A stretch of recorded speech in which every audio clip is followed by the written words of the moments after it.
Welcome to my YouTube channel. So, magluluto tayo ng ice candy. Gusto ko ang ice candy. Gusto ko ang human candy chicken noodles. This is 6 cups of water. Why are you using this? Why are you just... We have cornstarch, 1 cup sugar, 1 cup water para sa ating cornstarch.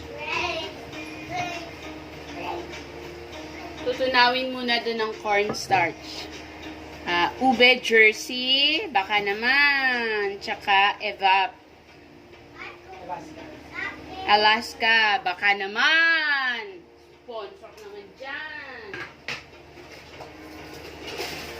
Baka kailangan natin ng wire whisk. Habang nagpapakulo tayo ng tubig, ilalagay natin ang cornstarch sa 1 cup of water.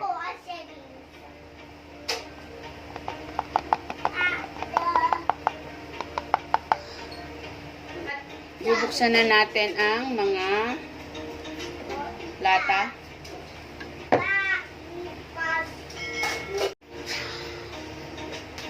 So, ilalagay na natin ang sugar para matunaw na.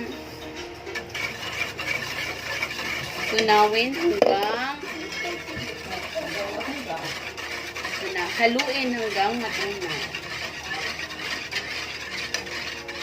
What is that?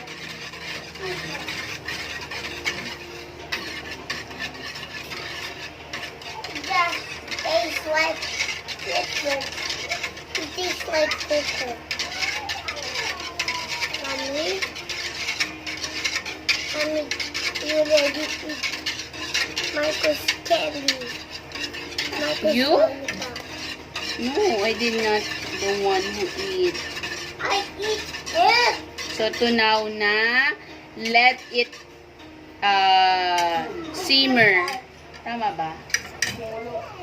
Simmer. Pakuluin muna natin bago natin ilalagay ang tinunaw natin na cornstarch sa 1 cup of water.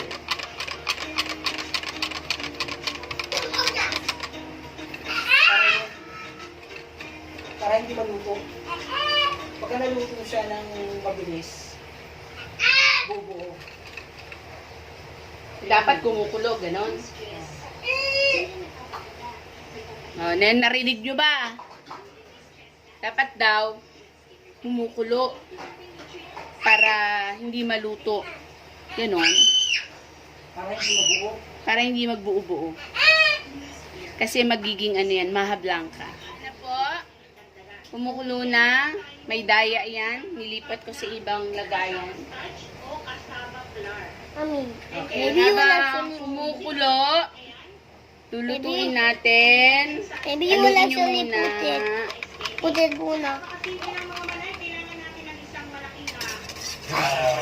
Hinahalo habang inilalagay. It's actually moving pa. Yes. It looks like vacuum stuff. It's like a miracle jelly. It's like Mr. Jelly.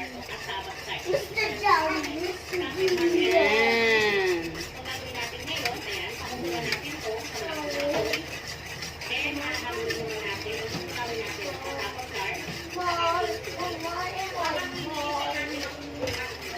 So, ayan na siya. Papatayin na natin ang apoy. For 3 minutes mo lang nagaganyan yan. Tinatay ko na yung apoy. It's already done. It's already. Lilipat natin siya sa mesa para may hangin kasi doon. 2 minutes na yun. Okay, wait lang. So, gagawa tayo ng ice candy mango. And the other one just choose. Ayan. So, naluto ko na to. Palamig-lamigin ko muna ng konti.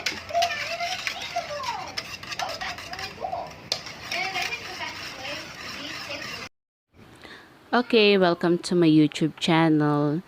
So, yung naunang mga video ay ube po ang nasa video ko. Kaya lang, ewan ko ba, hindi ano yung video niya, ano bang tawag doon? So, ayan. So, meron akong video ng mango. Ayan, mango Jersy ang nandyan. Same lang naman ang procedure. Mango and ube, same lang yan. Lalagyan din ng EvapMilk. So, baka naman. So, bago mo ilagay yan, palalamig-lamigin mo muna yung mixture mo ng cornstarch with water and sugar. Bago mo ilagay ang condensed milk and EvapMilk. EvapMilk mo nang ilalagay, tsaka isusunod ang condensed milk. Yan, continuous yung paghalo niyan. So, same lang naman. Ewan ko hindi na gumagana yung isang video for the ube. So, ayan. So, meron din akong isang version naman ng mango. Nilagyan talaga namin ng mango flavor. Mango talaga. Isang 1 piece of mango. So, optional din naman yun. So, same pa rin naman ang lasa at sarap niyan. So, ayan, yung evap naman ang ilalagay.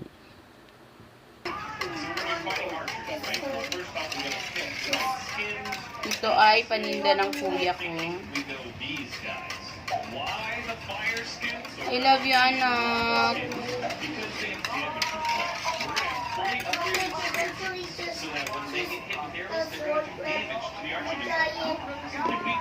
And I just choose the wizard and the spirituals. Tapos, papalamigin ko muna to ng konti. Tapos, kakain muna kasi kami. Then, gagawin ko ito mamaya. Mother, kain na tayo? Yes, there's a free hair. Thank you, Mommy. Oo, mamaya na. Kanina malabnaw kasi hindi ano yun. Hindi 1 cup. So, ayan siya. Malapot. Yung kanina malabnaw. Okay. So, ayan. Balik naman tayo sa ube flavor ko na ginagawa. So, ganyan po ang pagbalot. Meron po akong sakatan, yung isang baso. So, hindi ko itinatakal ng per cup, yung per cup, kasi malaki yung nagiging size niya. So, kailangan may cup. May baso po ako niyan.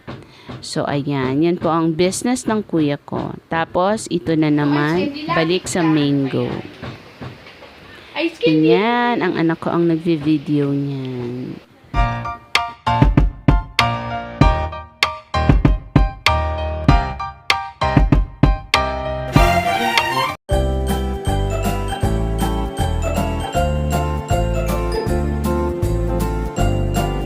Yes.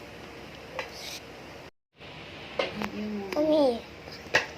Video.